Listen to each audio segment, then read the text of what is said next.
Good morning and welcome. My name is Daniel Simon. I'm the editor-in-chief and assistant director at World Literature Today, which is the host for the Neustadt Lit Fest and for the Neustadt Prizes. We're, of course, the sponsors.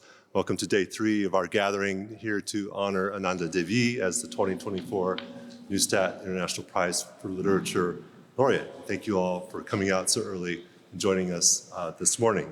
On behalf of Dr. R.C. Davis-Mundiano, our executive director, and the entire WLT staff, it's really lovely to have you join us again. So we have the build-up today to the final 2 public events, which will be opportunities for you to hear more about Ananda Devi's work, to get books signed. The Green Feather Book Company will be back at 11, and we'll have readings by the NSK Prize jurors who are also on campus this week.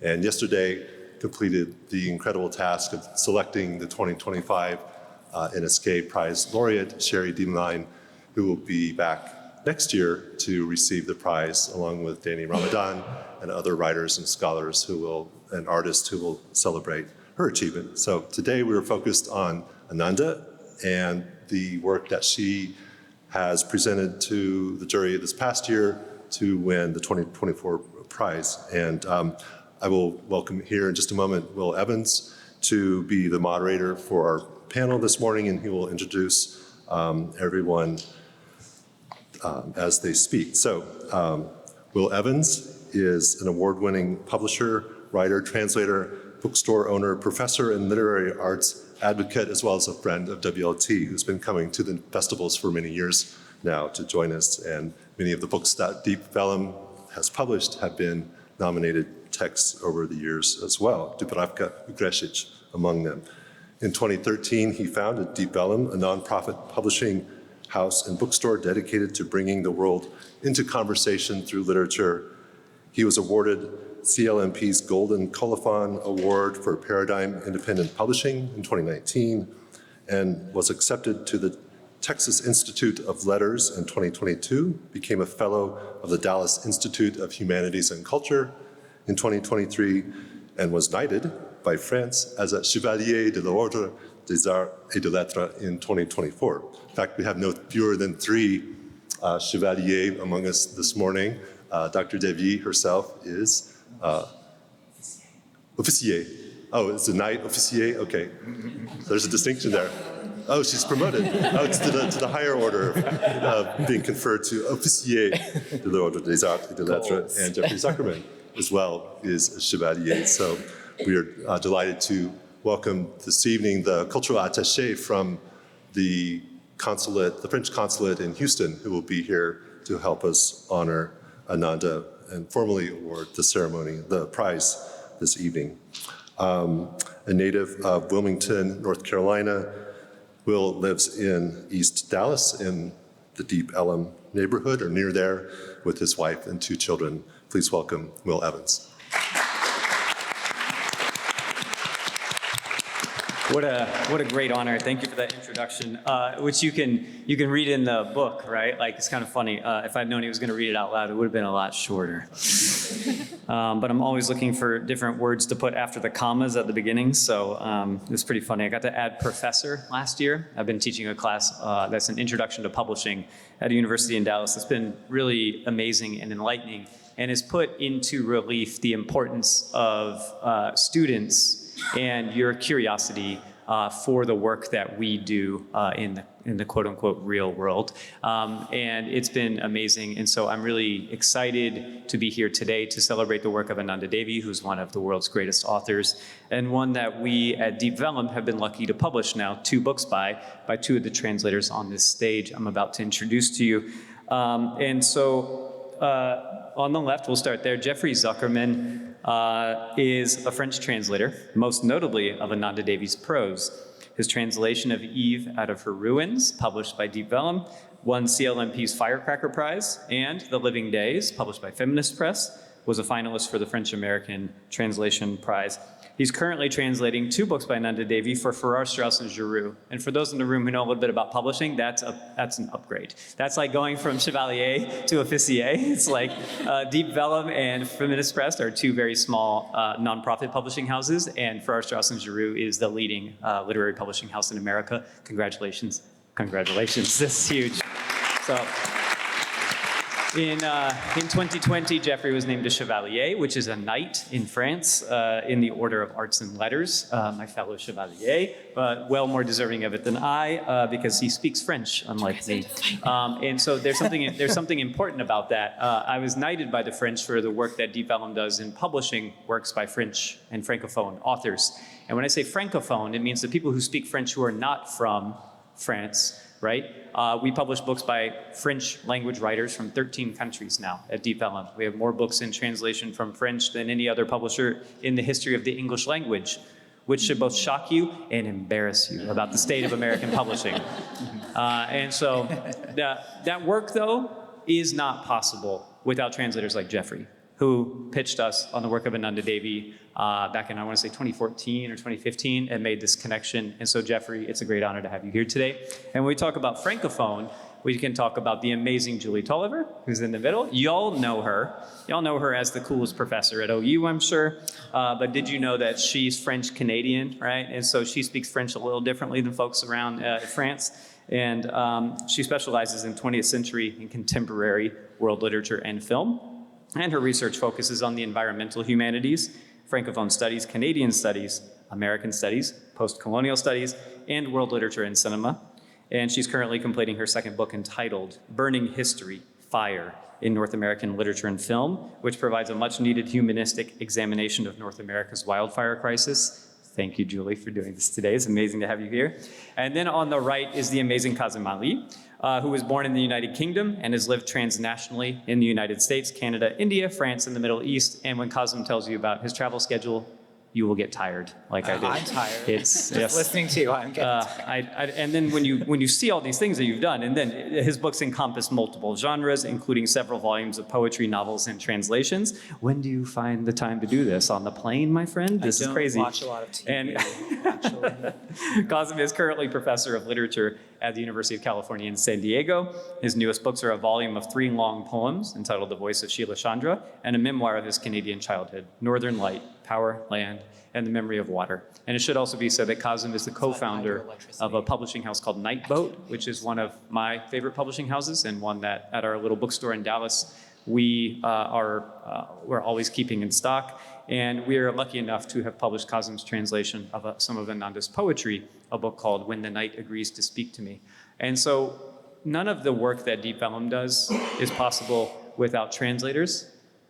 And Julie is a translator too, as you all know, but also without the professors and the students being able to read and engage this stuff. And so it is thanks to Jeffrey and Kazim that Deep Vellum has been able to publish Ananda's work. And so it's very exciting to introduce them today so that they can come up and speak a little bit about Ananda's work. They're gonna kind of go one by one, and then afterwards we're gonna do a Q&A. And my goal is to ask one question, and then y'all, I'm looking at the students, have to ask questions. You're here. I hope you get credit for being here. I hope you get extra credit for being here because you're amazing. And then we'll keep it short so we can have a coffee break and all hang out. But coming up first, Julie, would you come on up and thank you all again for being here, and thank you to OU, to World Literature Today, and to the Neustadt family. It's a great honor and a joy to be here. Thank you.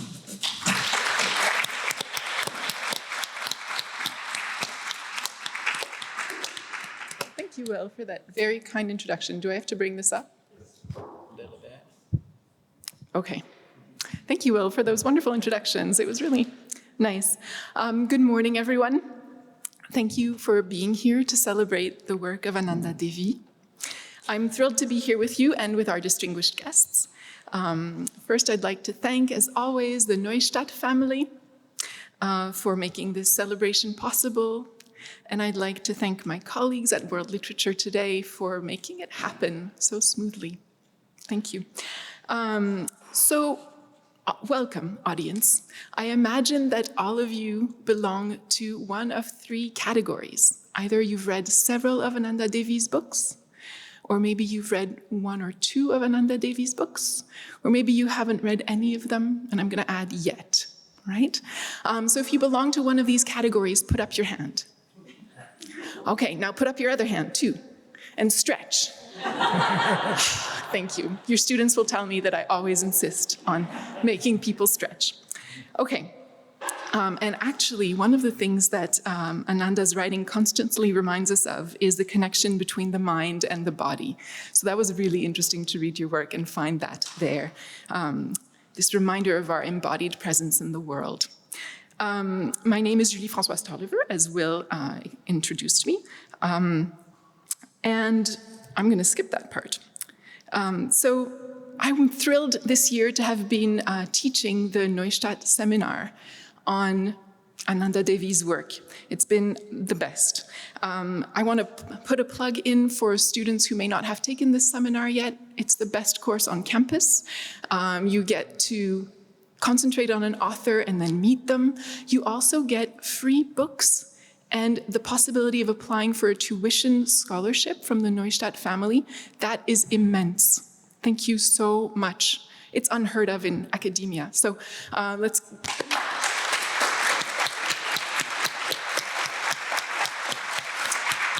So we all feel so privileged from August, right? We all felt so privileged to be in this class, to be part of this community, to celebrate the work. I'd like to talk to you today about a few short excerpts from Ananda Devi's texts to share with you a small window into some of our class's conversations this semester. As we read our selection of texts by these translators, among others, we noticed a common theme starting to emerge for us, and that we talked about it quite a bit. It was the theme of borders, boundaries, and transgressions. And I was actually really struck during Ananda's beautiful keynote address on Monday by her explanation of how she was able to write about the difficult topics that she sometimes describes, and yet at the same time be a happy woman and a happy mother, right? And she described it as a non-porous border between her writerly self and her lived self. So a kind of internal boundary between the multiple fictions that she's created and her own experience. So clearly this recurring image of borders and walls that we found in the texts is also important to her conception of her creativity. So that was very rewarding to hear you talk about that. Okay, so I'm going to talk about a few different kinds of borders. First, there are national borders in the works, like the character in Eve Out of Her Ruins, translated by Jeffrey, who wonders if the edge of Mauritius is the edge of the world. Could we have the next slide, please? Just so if you'd like to follow along the quotations. And where would they go if they wanted to move on? To the end of the island, which is the end of the world. We can't leave it. We can't escape it unless we fly. We can't free ourselves unless we die. Here, the national border becomes a metaphysical representation of the character's isolation, imprisoned as they are by their poverty and the global capitalist systems that have caused it. Next, we have kind of broader geographical boundaries that are more local, like the wall and the barbed wire in the short story, Weaving Dreams, that separate enemy communities. And just a quick note, all of Ananda's short stories, or many of Ananda's short stories that have been translated to English, are actually available online, and you can find them for free if you Google Ananda Devi Wikipedia. Some really good fan has put the links into Wikipedia. It's super helpful. Thank you to whoever that was. So you can read Weaving Dreams. It's a wonderful read. Two characters from opposite sides of the barbed wire, a man and a woman, breach the wall effortlessly through their attraction to each other. Could we have the next slide? The wall, shaken by such innocence, is hollowed and gapped. Pressured by their gaze, the hole becomes wider and wider, cracking and groaning quietly. A little wider, just a little wider, just far enough to see a surprised face, alarmed and joyful. A little wider, just a little wider, to reveal the rest, because a head without a body is not enough for the overflow of love that unfurls from them. They must embrace even more, and still that is not enough. They each want to see the world, as it is contained in the whole of the other. Isn't that beautiful? So the woman in the wall from enemy villages, the woman and the man from the enemy villages melt away the wall, transgress their society's edicts, and are able to see and live and love each other fully through the barriers, physical and social, that segregate them. And next, I'm going to talk about bodily boundaries. So many of Devi's texts focus on the bodily boundaries, the limit that is our skin, the border between us and the world, the very thing that allows me to be me and to have my own identity separate from others. In many texts, this boundary is vulnerable, porous, threatening any sense of firm and finite identity.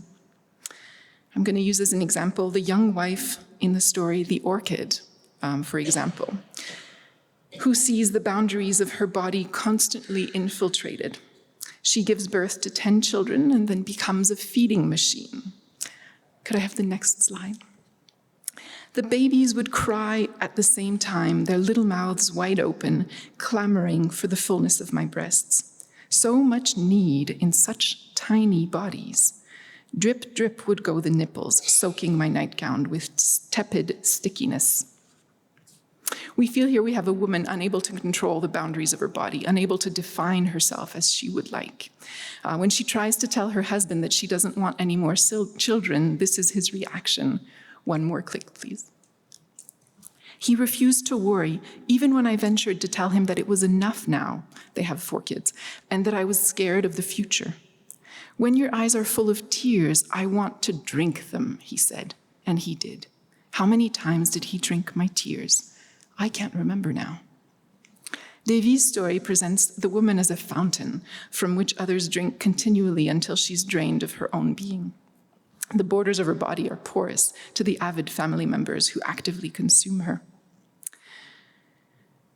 And finally, in her novel Indian Tango, Ananda invents a rider. And through this character, she explores the kinds of thought borders that writing overcomes. At one point, the writerly character describes fleeting moments of inspiration in this way. Next slide. I managed to taste on my tongue seals with women's eyes and an animal odor. The sharp, spiky contrasts of the senses and the irreconcilable worlds make the image indelible. Why would anyone have seals in their mouths? I imagine salt and slicked fur and fish, and also danger because these animals are huge and they can crush you. They'll attack you too if you're in a kayak. Women's eyes, what does that mean? Are the seals seductive? Are they powerful? Are they powerless? In what ways? This complicated image transgresses boundaries between senses and worlds that have never been brought together, helping illuminate the creative process as Devi seems to imagine it, at least as I imagine her imagining it, a total upheaval of worlds, breaking apart all boundaries. It brings together the irreconcilable in ways reality cannot, helping us understand our world in unsettling new ways. Now, I'm very curious to hear about how Ananda's texts crossed the boundary of language from French to English. My students and I are so grateful for the linguistic and creative work that went into translating the texts we read. Jeffrey and Kazim, thank you for your brilliant translations. I look forward to hearing your contributions. Thank you.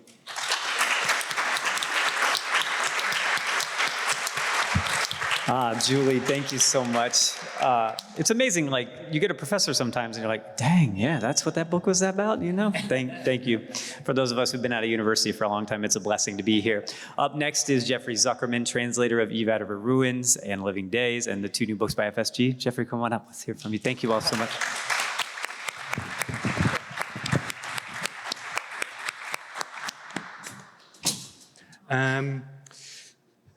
So I think let's get that set up first. Yeah. We're good. Okay.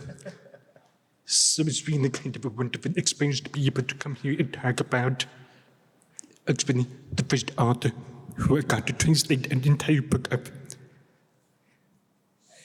At the previous to work with Ananda, I'd gone to work on several small projects at the time with this experience of trying to figure out the right way to work with the English language, to find a way to make a match to whatever sing in the French. When you write any out of her poems, the poets were absolutely amazing. And then I started thinking, how do I make this work in English? And somehow I did not have to ask myself questions. I knew exactly how to make it work. I'm still not entirely sure that I can explain how or when it worked. The only explanation I've been able to give is that it feels like an actor being asked to perform himself on stage somehow. The way I write in English and the way I need to write in French somehow match up in a way that I have not encountered with any other author. It is that sense of transparency is something that I was playing out, both in the work of translating her, it in her own prose. So that's something I want to talk about in the here. If we go to the first slide. Yeah, so when Emma came out, I did an interview with Anita, and one of the questions I asked was, what does home mean for you? And she said, my most first instinct upon coming out of the airport in marriages is to breathe in with that first breath. I have the feeling that I am here, that Israel is abolished. I mean, ring against the ways social moves are changing, against the ways for materialistic things, against the ways influence of politics and politicians. But the place itself is mine, except I can never be as forceful as with the bridge with a murder, it earned a sugarcane, a wave flowers, a rocks. So it's a big physical aspect for her. And it's very corporeal, so she doesn't have to try to connect with other people. What the world is home for her. And essentially, this thing marriages as a paradise, but we all see from the Torah brochures. But of course, her right pushes against that. If for good reason, she was trained as the anthropologist, as most of you probably know. And she explored ethnic identity in her own island. Next slide, please. She actually wrote her thesis about ethnic identity in marriages. And if we want to get into detail, you could read the whole thing. It's actually very enlightening, even though we weren't reading good thesis anymore. But she did mention one thing in her introduction that really stood out to me is someone who was previously unfamiliar with marriages. And then when someone who was not for marriages meets a marriage person, his terms of reference will not be caste or class or religion or color or language, but simply his own marriageness. So essentially, she's writing in a context that is foreign to us. But as we read her books, it becomes clear to us that the context is not at all foreign to her. And so we read her books as a way to get a sense of a way of looking at the world that is foreign to us. Let's go to the next slide. I want to explain how this plays out in the translation I did out of her words. I was complimented when I did the translation. I've been include the crayon in the text. But as you can see, between the two versions, in English, French, and English, all the languages of the island are present in the text. I didn't change them or add anything. Let me read it out loud. The school principal told me, we will debate the news here. Then she said it again in English. You owe it to yourself. A pain in crayon, Pegasby, Unabi. In the languages, she told me the same thing. The aim was possible. For most of us here, for me to have some familiarity with French, I would definitely have familiarity with English. If you could tell the French and English are not exactly the same. The English did not say, you owe it to yourself to succeed. It only says, you owe it to yourself. I'm guessing only a couple of people in this room know Creole, American Creole. It didn't say the same thing at all. Pegasby wouldn't that be literally means don't waste your life. That particular distinction is something that turns out to be very important to understand the book and to understand the Einheit and Farbe and to understanding the way that Ananda sees the world with each language. She sees something a bit different, so the process of translating for her means this constant negotiation between completely different ways of perceiving, of framing what is before us. Did not have a C translation. A C translation is something we're enforced to contain, but for a C in the original, I happen to like for a C in the original, so it's not a frustration or a challenge, but it is the case that there is a constraint that I work with. Let's go to the next slide.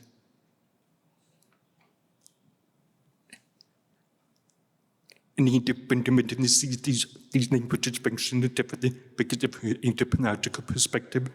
One of the main characters in Eve Out of Her Woods is named Sad. And in the book, he's a 17-year-old who wants to become a writer. But as we read this section, which is literally the next paragraph after what I just read, this really looks like an anthropological perspective. I have to forget the place and go back to each day. How the cockroaches followed the same path as me, how this path is littered with cripples, person bodies, arms, legs, eyes, people reduced to the most invisible size. Unlike my path, Kenya's hazy eyes found me. It seemed to ask me, who are you? Walking with such aimless eyes. They don't understand me. These people are used to life, who slip and disappear through the neighborhood's cracks. They're the sense of being invisible, of being out of the room from the world. They say that the marriage is often invisibilized within the understanding of the entire world. Whenever I talk about marriages, I can never just say the name of the island. I have to explain it in one context or another. There is part of Africa, there is in the Indian Ocean, there is a former French or British colony. I always have to contextualize it and never get to treat it on its own terms. Let's go to the next slide. And yet, Ananda never pushed up with that. So I was treating everything on its own terms. And I remember the first time I read him, I went like the experience of to Emerson, who's an American writer, that I would never expect his perception of the world to be able to update to any other context, but it's true. Staying to the background, my head bathed in the planet air had uplifted into infinite spaces. All means equal to some vanishes. I become a transparent eyeball. I am nothing. I see all. And it is very consistent with how Ananda writes. She is a transparent eyeball. She did not treat. She did not try to frame or contextualize. She gives us the word as her characters see them. As she puts us in the position of treating or understanding or connected with the world. Let's go to the last slide because I'm going on long.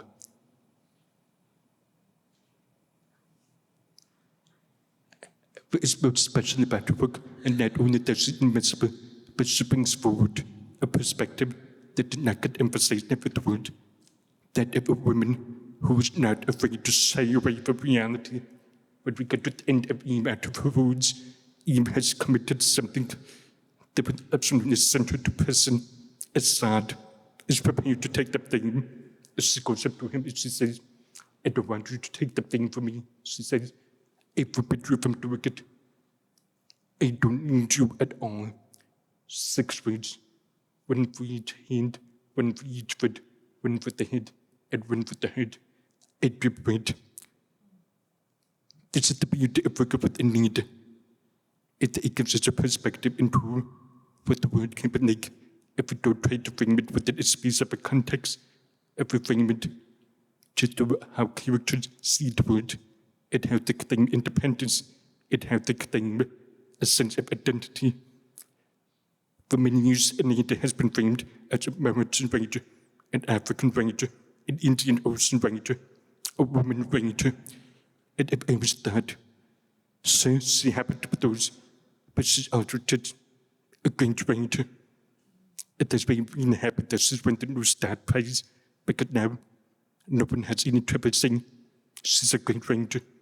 A citizen to be known as that.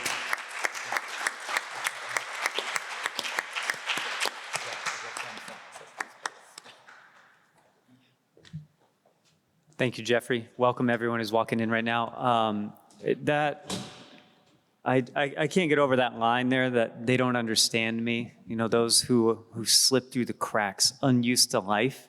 I got into translation from Russian literature, and that line is the most Russian literature line that I've ever read in your work, and it's just so beautiful because I can't reiterate enough, especially to the students who are here, that if you are lucky enough to know more than one language, I encourage you to get into the art of literary translation. We need you, and without Jeffrey's work, you saw the French on the one side.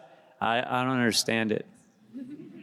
And here's one of these writers who's out there in the world changing the way that we can see things, introducing us to ways of thought, ways of life, an island that many Americans don't know, but now y'all are experts on. And it's thanks to Jeffrey that we were introduced at Deep Vellum to Ananda's work. And so thank you, Jeffrey. That was really beautiful. Thank you.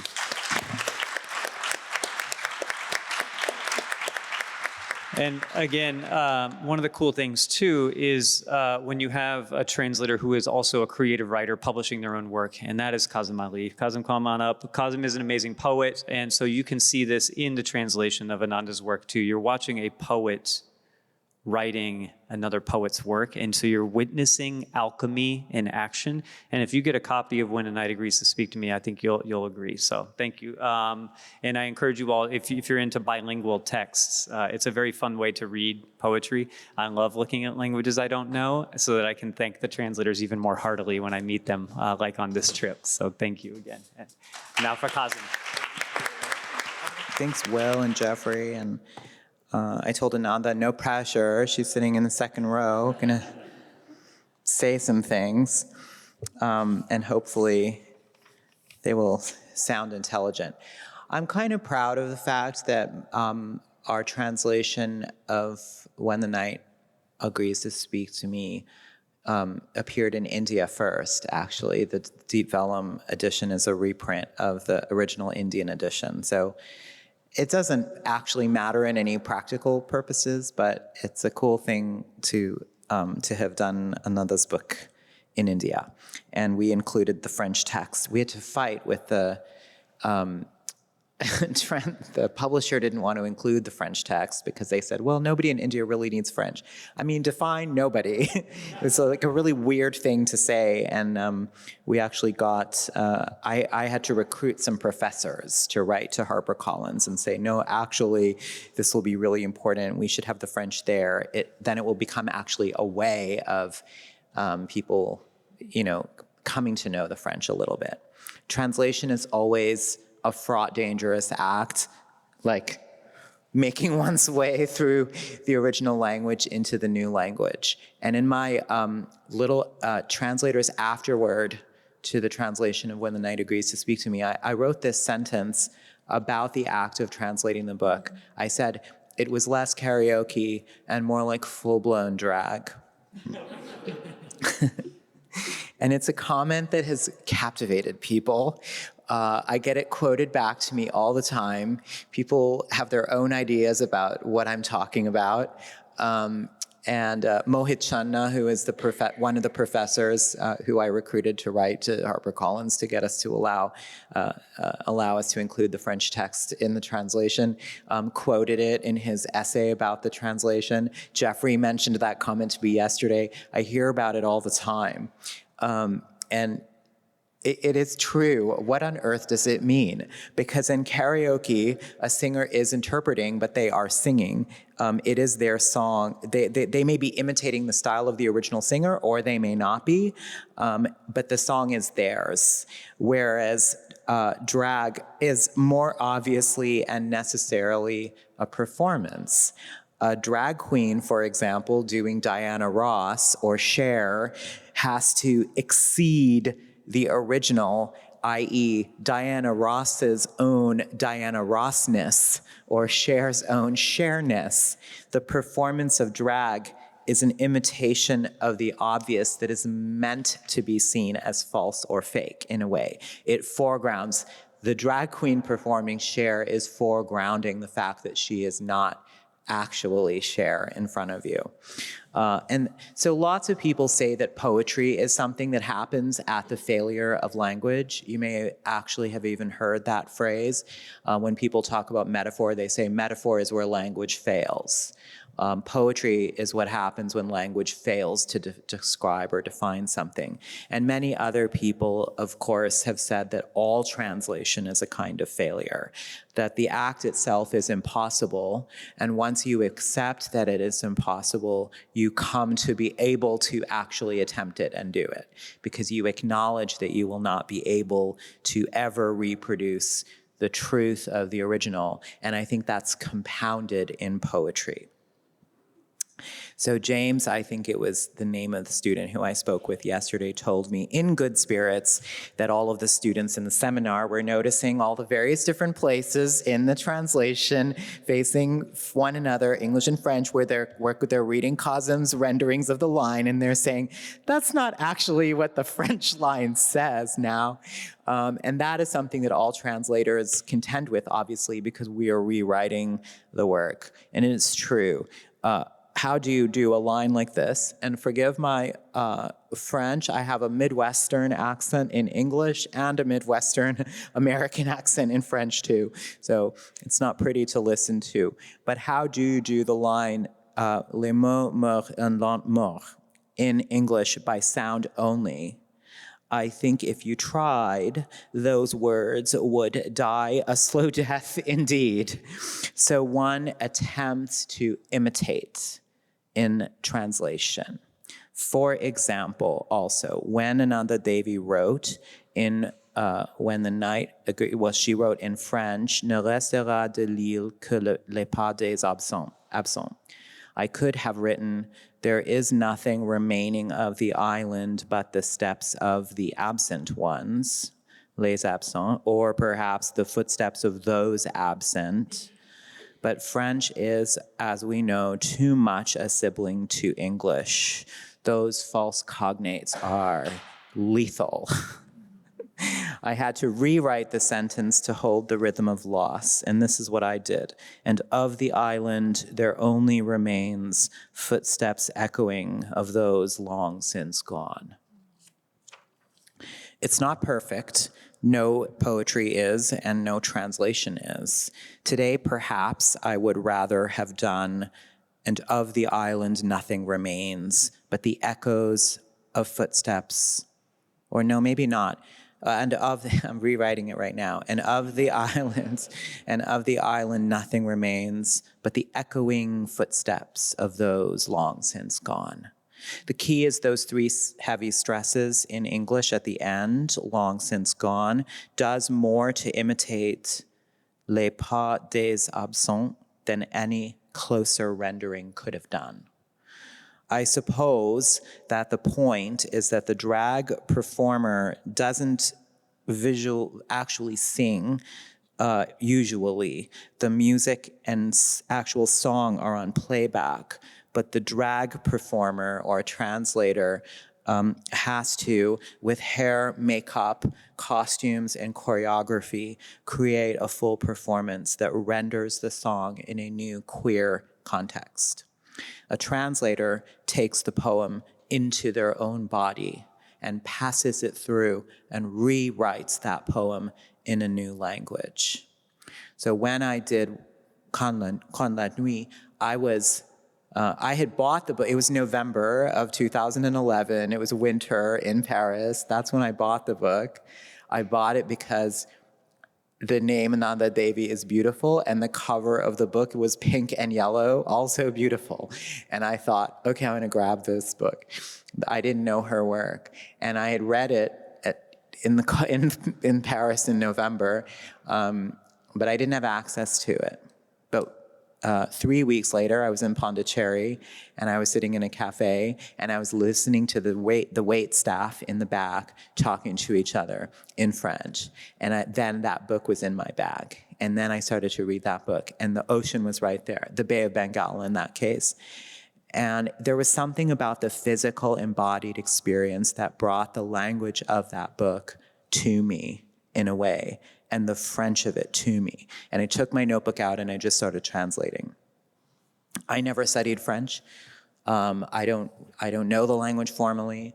So there were lots of different words and constructions I didn't know. I just put ellipses in there, or I'd copy the French in there when I didn't know how to do it.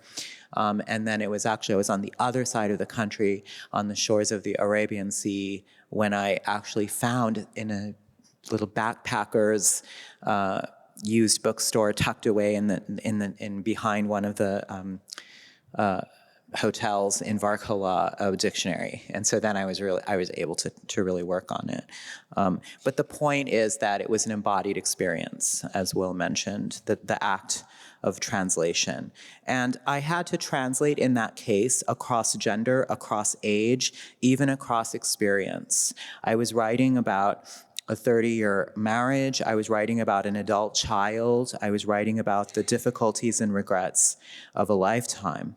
So one finds one's own self transformed as a writer when one engages translation as a poet. And you can see this difference in my work. If you looked at it, you would see that difference from when I was working on that book in 2012. You can see my own tone and my own approaches changing. I was able to, but through the act of translating Ananda Devi, I was able to give voice to emotions that I had not yet allowed myself in my own poetry. I did have a similar experience with the book that I'm working on right now of Ananda's, which is Danser sur tes braies, Dancing on Your Ashes. And I'm going to read you a little tiny piece of that first. But when I began work on this book, I felt far away from it as well. The previous book began with poetry and concluded with 3 lyric prose pieces, while Danser begins with a visceral and painful series of prose journal entries, poem-like perhaps in their use of language. Devi was telling the story of the loss of her mother, and so once more I was on the other side of a divide, this time a divide of grief that I did not have access to. I paused work on the book, though I translated probably half of it before I kind of paused a little bit. Although Ananda Devi and I continued to communicate, I began to publish some of the translations that I had done. We even collaborated on a project where she translated 5 of my poems and I translated 5 of hers. That was for I forget the name of that project. Stenham Press, yeah, they did it where they asked poet and translator pairs to translate one another's work. So then it felt even more like a kind of embodied exchange in that sense. It was kind of an intimate, like a being another person, like a twin sort of experience. Though the writings transformed me, I still felt that I was translating on the other side of this veil, I guess you would say, the veil of death. Then the unimaginable happened, unimaginable by me or anyone else. My mother passed away, unexpectedly, suddenly. The details are not important, or maybe they are everything. Regardless, I cannot yet tell them, but I did go back to the texts of Danser sur tes braies. I could see them now. I could read them. In this way, Ananda Devi's work continued to illuminate the external for me as it became internal. So I'm just going to read the very first piece in that book. This is a translation. It's not complete. It's been published, but it's not, it's still not really finished. Consider it still a draft and forgive its rough edges. As I said, any brilliance in it is Ananda's, any fault in it is mine. To write is a monstrous act. It has no respect for secrets. You, the troubled water I pursue relentlessly, endlessly to better escape the clarity of memories that dilute and disperse the truth. I see it now. You are 3. The unknown who vanished from my past and from yours in order to draw herself dangerous and lost into oblivion, and who looks at me with her moon-marked eyes, forever in anticipation of some kind of vengeance. Your mother, you to whom I have been trying to bid farewell for so many years, suspended between your smile and your sadness. And the other, my twin, the one who hangs in front of me, who masks me and defines me, manifests this sometimes wicked face, haunts my night, who enlightens me, mouthing my words, me. You reach out your hand to one another because you know you are strong. You hack your path through ceding nothing. My lofty other who watches me like a sister while I climb the slope of her solitude. All my others creeping from the shade to more shade without ever aspiring to light because they want nothing to do with happiness. You have understood everything. That sometimes women fulfill all their responsibilities except the ones they owe to themselves. A kneeling woman knows. You kneel only in order to drink from the well of pleasure. Thank you. I'm taking this water.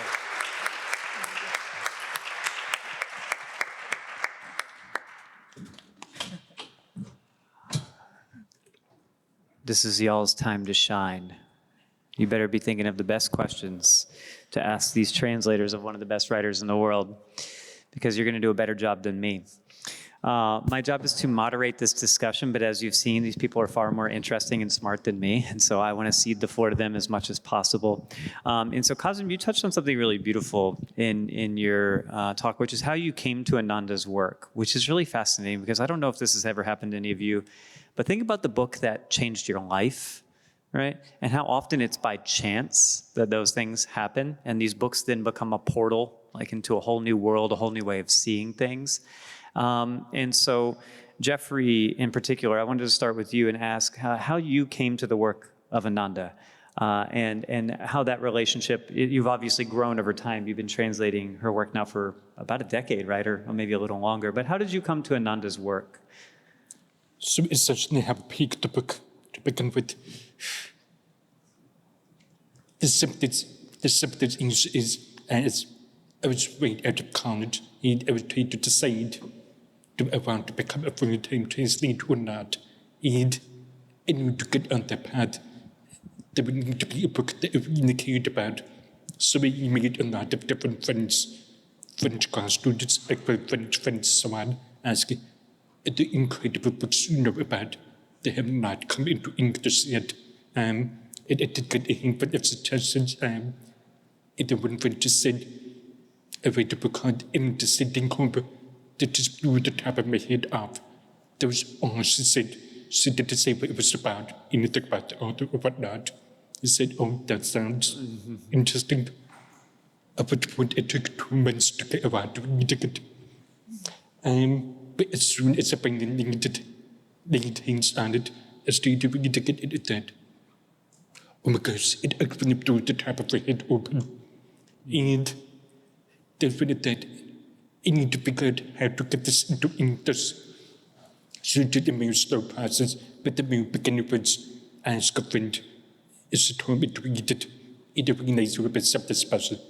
Now, how it got to you, this is something useful for those of you who are thinking about becoming translated, is I did do a sample of the book, and that was how I reached out to Ananda. I don't remember how I tracked down the email, but I remember opening it with hello from at the end of the word. And I sent him like the sample. You were mostly okay with it. And then I talked to 7 outlets and it said, I want to publish this online so as many people as possible can see it. And at some point I finally went up, and that was when you saw the excerpt from the book. It read that it said, how can I publish it? And that was the beginning. Yeah, that's such a great story too, because this wanting to share it is so important, right? In literary translation, often. This is how I got into publishing, was I translated a book by asking the question to my professor in graduate school, why do I know about all these great Russian books that are never coming out in English? She's like, well, no one will ever publish them. And I was like, how can that be? Like Russian literature is a brand, And to that end, it became this passionate drive. And she encouraged me. She's like, well, you should translate the book and then try and find a publisher for it. And in that process, I was inspired to start a publishing house to not just publish books from Russia, but to really confront my own ignorance of the world and to share these stories with other people, because I knew that if I was hungry for those stories, that y'all would be too. Now, granted, the great y'all out there, we need more of them reading the books, but the y'all in this room is good for right now. That's really beautiful. That's sharing it on a website called Words Without Borders, right? Like one of the most amazing resources for readers, for translators, for reviewers. It's a great place to get your feet wet in the world of literary translation. Words Without Borders, I think, has published more languages and countries than any other publishing entity of any kind ever in English. We're trying to catch up at Deep Vellum to do it book-wise, but we have a long way to go. They've done twice as many languages and countries. So, Julie, I have a question for you. So you are in a really interesting place where you got to lead a class discussion on an author's work. So you've read everything that's in English by Ananda. Tell us, what secrets did you find? And something I found really interesting in your piece was that there are multiple translators now who've worked on Ananda's works, right? Gene Anderson had a couple pieces in there, Kazim, of course, and Jeffrey. How did the students respond? Did they notice differences in translation? And sort of, you mentioned some of the themes, but anything else that surprised you about her work as you went through and read an entire sort of oeuvre in process? Because we still have a long way to go. There's some more books to catch up on, and that's a good thing, right? Oh, that's a great question. Thank you, Will. The way that we started talking about the books, we felt almost like medieval monks who had read everything in the world at the time, right? We had read everything in English by Ananda Devi at the time, right? So it felt like a very deep privilege to have this. In terms of the different translations, we'll have to ask them what they thought and what they found. We found each book had a very distinct style. Yes, you're nodding, absolutely. So even the two books that you translated, The Living Days and Eve Out of Her Ruins, The Living Days felt almost Dickensian, right? And we were commenting on the length of the sentences and paragraphs. I'm sorry if you weren't meaning to be Dickensian. And it really fit the gray London setting to have that kind of prose. She had that Mrs. Havisham vibe. Yeah, for sure. Absolutely. And then Eve Out of Her Ruins had much more sharp, short, poignant, almost stabs, right? Yeah, it's almost stabbing. I remember when it was working on the book, there was a sting to the editing process when I said, okay, I'm going to erase all the chapters by a single character, and then I'm going to erase all the chapters by a different character, because I needed them to come apart in that sense. And I don't know how that book would have worked if I hadn't done that, but the most is so distinct, and you can't not preserve that in translation. That's so But interesting. when you translated the poems, did it mean like they all had to go here? Or did they each have their own? Yeah, there were poetry and prose in both of the books. And so the prose in Conlon Ri is actually like run-on. There's no punctuation in it. So it's in prose paragraphs, but the sentences there are periods at the end of sentences, but inside the sentences, there's no commas or anything like that. And the clauses kind of roll together a little bit. You heard that a little bit in the piece that I just read as well. So it is a very I read Woolf in English, and I did this very weird thing when I was translating. I did the same thing when I was translating Duras, which is I read every other Duras in English I could get my hands on alongside the French of the other Duras, so I could see how other translators were handling Duras's use of language, which also changed so much throughout her career. So I kind of wanted to see the rhythms of the language and how it worked, because French to English also is such a mistake to try to just render it over. You have to rewrite it in English. Otherwise, it doesn't sound correct, you know? So it is like a very tender negotiation with the language to kind of follow it in a way, to kind of create the different textures that you're talking about.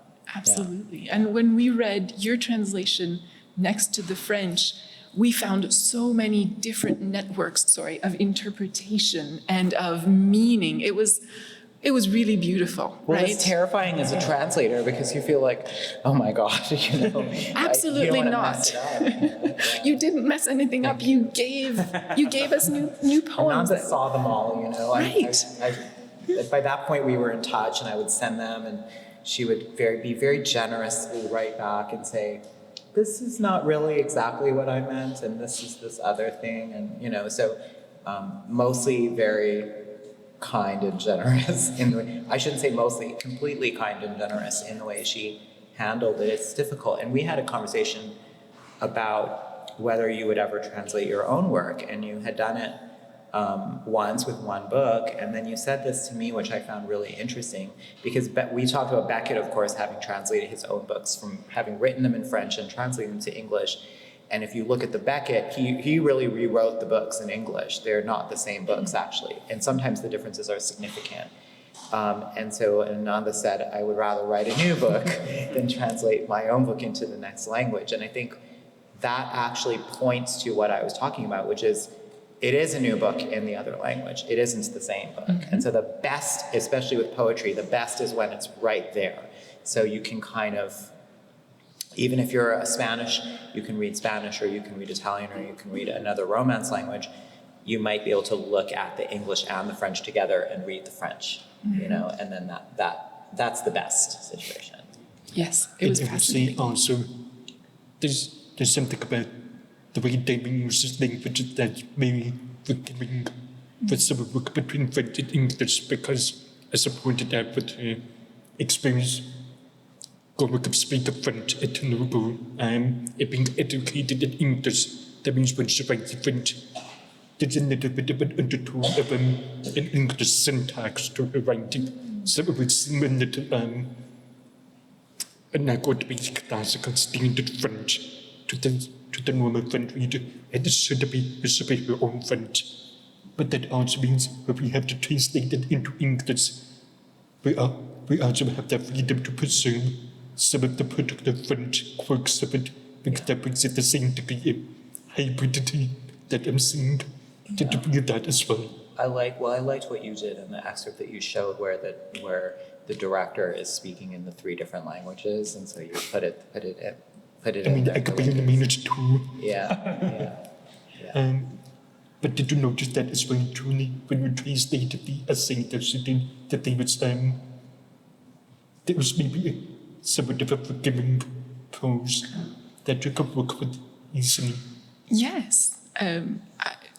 My translation is nowhere like you all's translation, right? I just translated an essay for our class, and it was fascinating work, right? To discover how meaning is built. And yes, there was a kind of ease of, I don't know, I think... Maybe you could say ease, or maybe you could say it's a generous style. Yeah, I like that.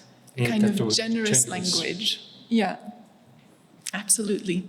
But the French is crystal gorgeous French. Like that is also really, really nice to get to read and to then piece together as a puzzle, right? As an amateur translator, right? Something for the budding writers in the room that's really fascinating is in America, it's very common to think that you're going to write in one genre for your career, like you have to pick one, but it's very not common in the rest of the world. If you're a writer, you write, and you write anything and everything, right? You write what comes into your head and use the form and the medium that works for you, and the distinctions and the boundaries between things that we consider rigid binaries like fiction and nonfiction, or fiction and poetry, are much more blurred. And I encourage you to explore that in your own work. To be able to have a writer like Ananda, with translators doing essays, poetry, and fiction, prose, there are a lot of different styles and forms that you can explore, which is exciting. And if you're ever faced with a dual language text, I think one of the beauties is that you can look at it and see how a translator has attempted to capture the magic of the original in this translation. And if you don't like it, guess what? Translate it yourself. And retranslation is beautiful. And we need more of it. And I have a friend who is bilingual with Spanish, and there's a very famous Spanish language novel that has 2 translations or 3 available, and he hates all of them, so he has a bootleg translation floating around. Do more of that. We need more of it. So let's get some student questions before we have to get out of here. So. Professor Ali, your comment on when you started translating the book into English, you didn't know all the idioms or know all of the words, and you translated that anyway. I'm curious more thoughts on that, because I recently translated in my free time earlier a poem into English, and there were a lot of idioms, a lot of phrases that I wasn't sure exactly what they meant, and some of the dictionaries weren't too clear either, and so I just made something up and hoped it sounded right. So I was just so it was kind of validating to hear that a professional translator also deals with these issues. Yeah. So do you have any more thoughts on that? Yes, I wouldn't call myself a professional translator necessarily. I translate the books that I love, that I want to experience even more deeply. I started my translation journey translating individual poems that I studied Latin for many years, and I started translating Spanish, Italian, and French poems as a kind of an exercise to learn more about those languages. And I translated, in Latin we translate with a dictionary, and nobody worries about being fluent in Latin before one starts translating Latin. And the translator Donald Ravel, who does a lot of translations from French, including Rimbaud and others, said a beautiful thing. He said, don't wait until you have mastery of the second language to begin translating. You hardly have mastery of your first. And it's a great little pithy little saying, but it's also very true. There are depths and levels to English that many of us never drop into. Many people, who speak English and we live our daily lives in English, but maybe, go to an academic lecture or something and it's like Greek, and sitting there listening to. I feel that way myself sometimes. So it's an engagement, and it's a deeper engagement with the work. I started to, as I said, I did study Spanish for 7 years. I never studied French in school, and when I started reading Marguerite Duras in English, I knew I wanted to be able to read her in French. That's how I started translating Marguerite Duras. I started to read the French and use a dictionary.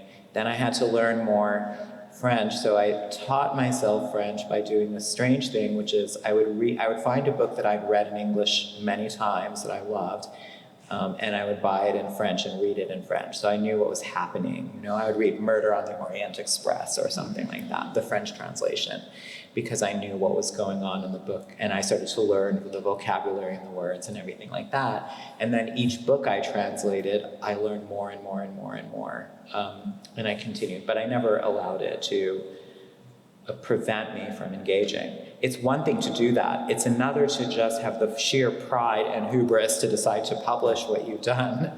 And I suppose I have a missing bone in my body or something like that. Or it could be that I'm an Aries sun, Leo moon, where I just decided that, sure, people would want to read. I write to Ananda Devi herself and then say, will you look at my translations?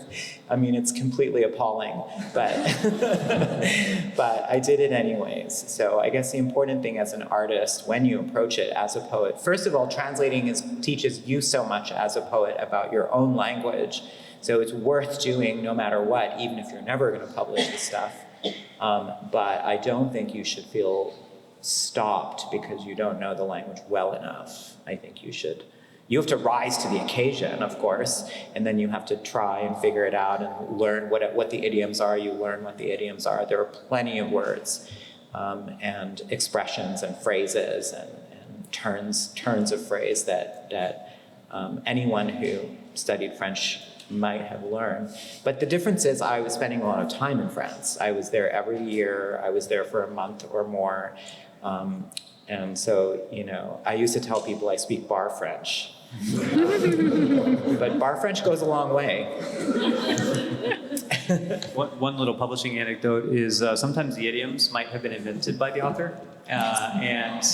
So, for example, there's a very famous book we all know in English as The Unbearable Lightness of Being. And the publisher, when they got it, were like, this doesn't make any sense. And they tried to change the title to something that they thought was more accessible. And the translator fought for it. And it entered the English language as a result. And now it is an idiom in English.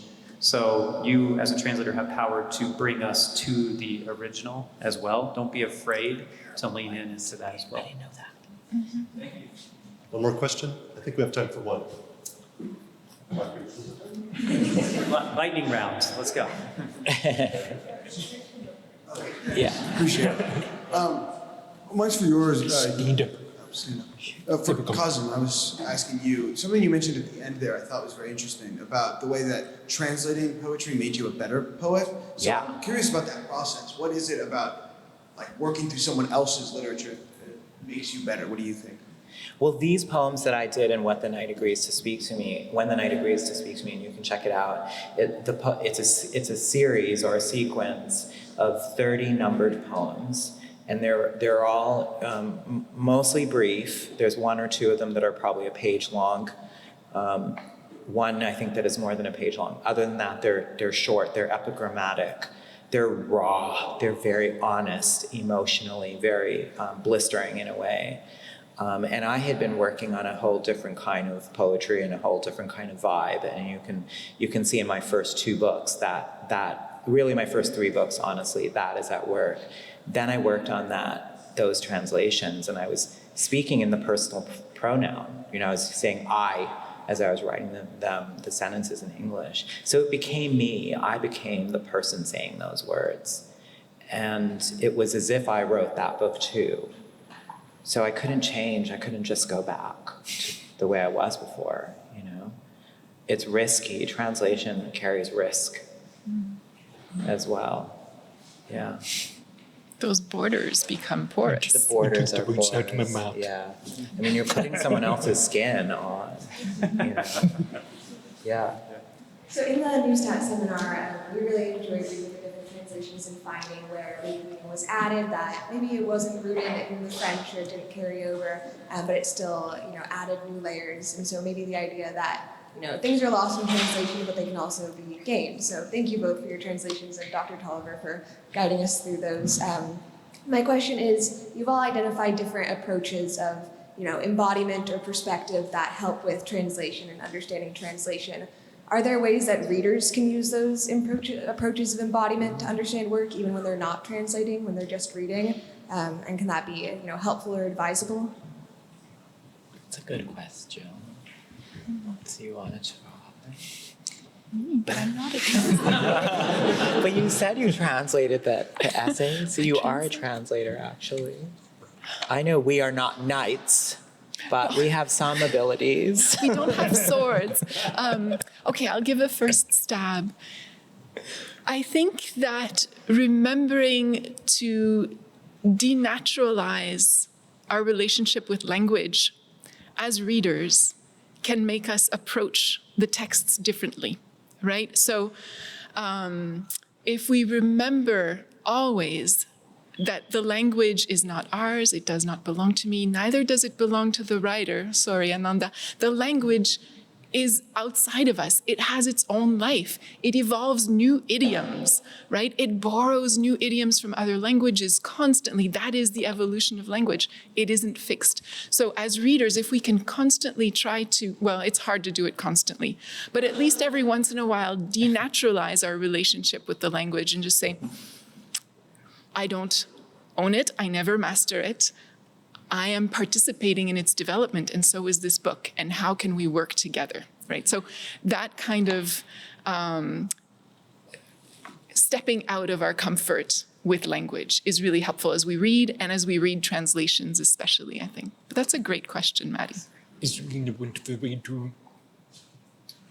It's actually translation is really a wonderful way to realize how much we don't know the language that we consider a way to think.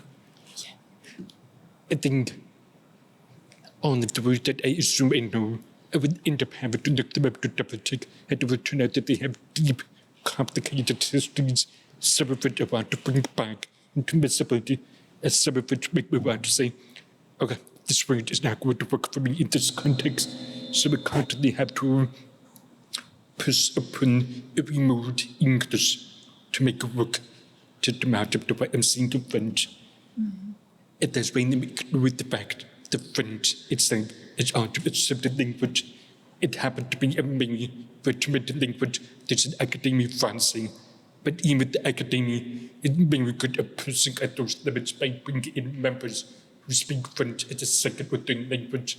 Going to school from Russia, or from Francophone Canada, or being all part of the academy. It is such the pushing at the limits of what French can do and what it should do.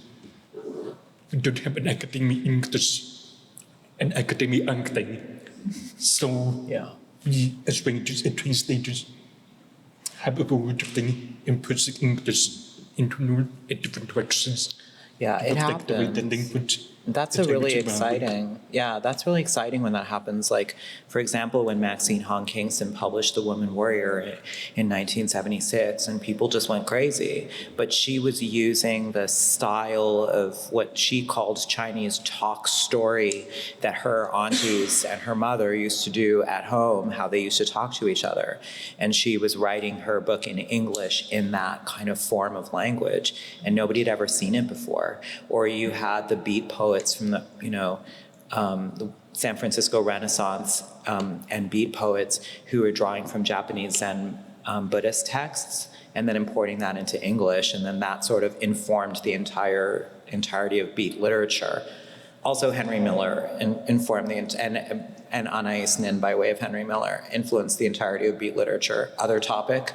But you had this, like writing from, or Proust, when Proust was first published into English, the American writers who were writing in English learned from that, and it kind of changed not only how people wrote fiction, but also how the language of how people wrote fiction. Those like long, beautifully torturous French sentences, suddenly all American writers were using that in their English writing. So that's like the translator. I forget who wrote the essay, but they talk about a translation as a kind of invasion.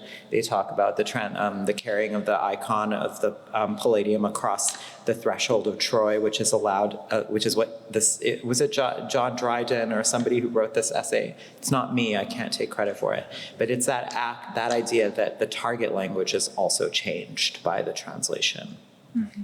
Reminds me of a quote I heard recently by the novelist Rachel Kushner, who said essentially like, if you want to be a writer or a reader, read broadly and read everything and find your thing. Let it be weird, because in the world of popular fiction that's always existed, it's very temporary, and what lasts is essentially the strange and the new and the original, and find your voice in that. And even as a reader, you have a lot of power. And by being obviously a student at OU, affiliated with WLT, you have the gift of knowing that the world is big and the literatures are there, and to get into it, to wear it, like Kazim was saying about translation. As a reader, you do the same thing. Allow yourself to meet something unexpected. Which I think is something that the Neustadt Prize has proven through time, that we can use translation as a way to build these bridges between styles and cultures. And so thank you again for being here today. Thank you to the Neustadt family, to World Literature Today, Daniel, RC, Rob, everyone. And thank you to OU for having this. It's a gift. You're all real lucky. So thank you all so much. And thank you to our amazing panelists. Goodness.